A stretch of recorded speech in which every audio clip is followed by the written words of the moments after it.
So yan, magandang araw ulit sa inyo mga kamaster at welcome back po ulit sa ating YouTube channel. So ngayon naman mga kamaster, ang gagawin natin ay forward reverse gamit ang SIMO relay. So start na tayo mga kamaster. So first step natin, maglagay tayo ng neutral para sa ating power supply. Next step naman natin mga kamaster, maglalagay tayo ng dalawang magnetic contactor para sa forward at sa reverse. So rotate lang natin yan para maganda yung alignment. So ilaylay natin ng konti kasi forward reverse yung ating gagawin. So malaki-laki yung space na kakainin, no, ng ating diagram. So late natin ng konti. So next step naman natin mga kamaster, ibahin natin yung values ng KM1. So maglagay tayo ng tagging. So lagay natin dito sa comment ay forward. So yan, no? Yan yung tagging natin, forward, para hindi malito. So sa values ulit, tap ulit natin values. Ito ng kabila naman, ang gagawin natin ay reverse or RBS acronym. So kayo nang bahala maglagay ng acronym mga kamaster. So yan, done. Next step naman natin mga kamaster, maglalagay na tayo ng line 1. So i-rotate natin. Oops, lumalabas. So rotate natin. Okay na yan. Next step naman natin mga kamaster, i-connect na natin yung magnetic conductor sa ating line 1. So connect the dot lamang yan mga kamaster. Sa kabila, ganun din. Parallel lang. Next step naman natin mga kamaster, maglalagay tayo ng auxiliary contact ng thermal overload relay. Normally close. So yan, ito po ay protection ng ating control circuit. Once na nag-overload or nag-trip yung ating thermal overload relay, mag-open po ito at mawawala na ng control yung ating control circuit. So connect na natin yan. Bago tayo mag-proceed sa kabilang step, tap muna natin to, values. Tapos ibahin natin yung tagging, gawin natin F. Ang F po ay yan po ang tagging ng thermal overload relay. So maglagay na rin siguro tayo ng comment, lagyan natin dyan TOR para hindi malito, o thermal overload relay, no? Okay, good. So next step naman natin mga kamaster, maglalagay naman tayo ng push button, normally close. Rotate natin yan. Ito po ang magiging stop ng ating forward reverse. So i-connect na natin mga kamaster. Next step naman natin mga kamaster, maglalagay naman tayo ng push button normally open. So ito naman ay push button ng ating forward. So i-connect na rin natin mga kamaster. So next step natin mga kamaster, sa pagitan ng push button na normally open at forward, maglalagay tayo ng normally close na auxiliary contact ng reverse. So ang tawag dito ay electrical interlocking. Ito po ay napakahalaga sa ating forward reverse. Ito po ay safety para sa ating forward reverse, para hindi po magsabay mag-energize yung ating forward at reverse. Kasi kapag nag-energize po yan ng sabay, salubong po ang linya niyan. So tendency mga kamaster, yan po ay sasabog, no? Para maiwasan yon, maglalagay tayo ng electrical interlocking. Meron naman pong mechanical interlocking, yan naman po ay nakalagay sa push button. Pero hindi po namin masyadong ginagamit yan, mas preferred namin ay ang electrical interlocking. Kasi mas mura na, mas safe pa. So next step naman natin mga master, syempre di natin kakalimutan ang holding contact. So laging dapat may holding contact, no mga master, para mag-hold yung ating magnetic conductor. So ibahin natin yung tagging, values ulit, tag, ilagay natin KM1. So KM1 na siya, so okay na yan. So next step naman natin mga master, kukuha tayo ng common dito sa paglabas ng start, no, ng stop, no, sa kabilang side. So tap lang natin to, tapos tap na rin natin yan. Tapos ito, tap lang natin sa taas. So yan, buo na po yung ating forward. Next step naman natin mga master ay ang reverse. So ganun ulit, normally open push button.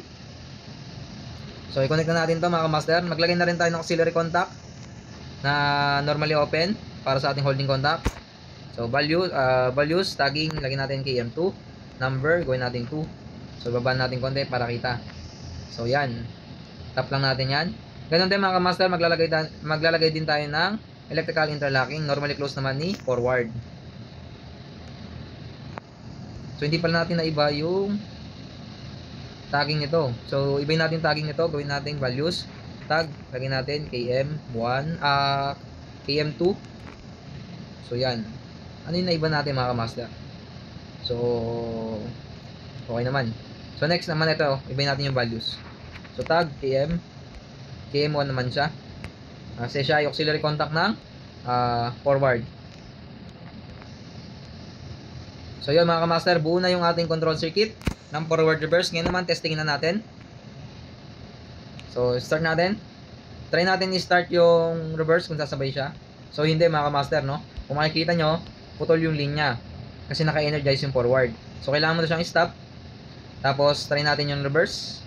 So try natin yung forward kung sasabay. So hindi, no mga kamaster. So yan po yung kanyang diagram. Live diagram to, no? Kitang-kita yung galaw ng kuryente. So stop natin. So okay naman yung forward natin. Ngayon naman ang next natin ay yung power circuit. Stop muna natin to. So maglalagay tayo ng 3-phase motor para sa ating forward reverse.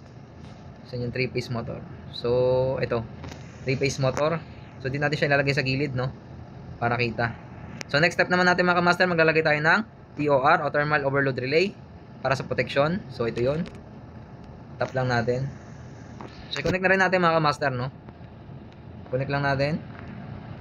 So next step naman natin mga kamaster, maglalagay naman tayo ng magnetic contactor, dalawa din para sa ating forward reverse. So nasan yun? So ito yung contactor. So lagay tayo sa ibabaw. So mali itong isa. Remove natin. So yan mga kamaster, kung nakikita nyo may tagging na rin yan, no, mga kamaster, kay M1 at saka kay M2. So lalagyan lang natin siya ng comment. So lagay natin dyan ay forward, para hindi malito, forward. Sa kay M2 naman, ang ilalagay natin ay reverse, RBS. So yan, o reverse, no? So kayo na bahala sa tagging.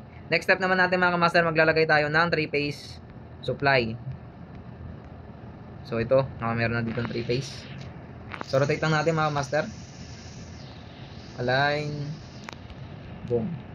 So good naman mga kamaster, no? So connect lang natin yan, connect the dot lamang. So yan. So dito mga kamaster sa line side, wala tayong babaguhin. 1:1, 2:3, 3:3, 5:5. So wala po tayong babaguhin. Dito na naman sa KM1, wala rin babaguhin. Diretso lamang yan. Kay thermal overload relay. So ayan, mag-tap. So dito naman kay reverse, dun meron magkakaroon ng pagbabago. So si line 1, pupunta po yan sa line 3. At si line 3 naman, pupunta naman po yan sa line 1. At si line 2, line 2 pa rin po yan. So yun mga kamaster, no? So dun po nagkakaroon ng pagkakaiba sa load side. Sa line side, wag po kayo magbabago. Pero pagdating sa line side, so baguhin nyo po yan mga kamaster, no? Kailangan natin baguhin yung linya para magbago rin yung ikot ng motor natin. So try natin i-energize mga kamaster. So play natin yan. So yun, no? Kasi mga kamaster, kapag po siya ay nagganyan, ibig sabihin, ang diagram po natin ay okay, wala pong short circuit. Pero kung ang diagram natin ay mayroong short circuit, hindi po yan magpo-proceed sa play. Kasi maglalagay po yan sa screen na short circuit, no? Cannot play. Yun yata yun. So yan mga kamaster, no? Okay naman yung ating diagram. So paganahin na natin yung ating motor. So forward muna tayo. So yun, umandar na yung ating motor pa forward. So try natin i-reverse. So ayaw niya po mag-reverse. So kailangan stop muna bago natin pipindutin yung reverse. So yan, nag-reverse na po yung ating motor. Kung mapapansin nyo mga kamaster, itong arrow ay nag-iiba po yan, no? Try natin stop. So start natin sa forward. So yun, naka-down po yung ating arrow. So ibig sabihin, naka-forward po yan. So try natin stop. I-reverse naman natin. So yun, naka-up naman po yung arrow na malapit sa motor. Ito yung mga kamaster, no? So yan. So ibig sabihin, good yung ating forward reverse. So stop natin mga kamaster. So try naman natin i-trip yung thermal overload relay kung gagana. So tap lang natin to. So yun, nag-open circuit na po siya, no? Kung makikita nyo dito mga kamaster, nag-open circuit po ito. Yan, no? Naka-open yung auxiliary contact, no? Kahit anong gawin natin dyan, so wala pong pumapasok ng kuryente. Ang kuryente, ayun, nandun lamang sa unahan niya, yung kulay blue. So good po yung ating thermal overload relay. So try natin i-reset. So yun, kung makikita nyo mga kamaster, yung blue, nag-proceed na po siya, no, sa ating mga devices, sa ating control. So try natin start. So yun, gumana na po yung ating motor. Start natin sa yung reverse. So ayaw niya, no? O, stop natin, i-reverse natin. So yun mga kamaster, no? Functional naman yung ating forward reverse. So tama yung ating diagram. So sana mga kamaster ay nasundan nyo yung ating tutorial. At kung may comment kayo, naguguluhan, i-comment nyo lamang po yan sa baba. At sasagutin natin yan mga kamaster, no? Agad-agad sasagot tayo. At medyo hindi tayo busy ngayong mga nagdaang araw. So focus tayo sa ating YouTube channel. So yon, sa uli-uli mga kamaster, maraming salamat po sa panonood sa ating YouTube tutorial. At sana ay patuloy nyo pong suportahan ang ating YouTube channel. At kung tayo man ay pala rin na magkaroon tayo ng sabihin natin sahod sa YouTube, so ibabahagi natin yan sa ating mga subscriber. So maraming salamat sa inyo mga master. At sa 500 plus na subscriber natin, maraming salamat po sa inyo. So yun, abangan nyo lang po ulit yung ating susunod na tutorial. So hanggang dito na lang mga master. Maraming salamat po.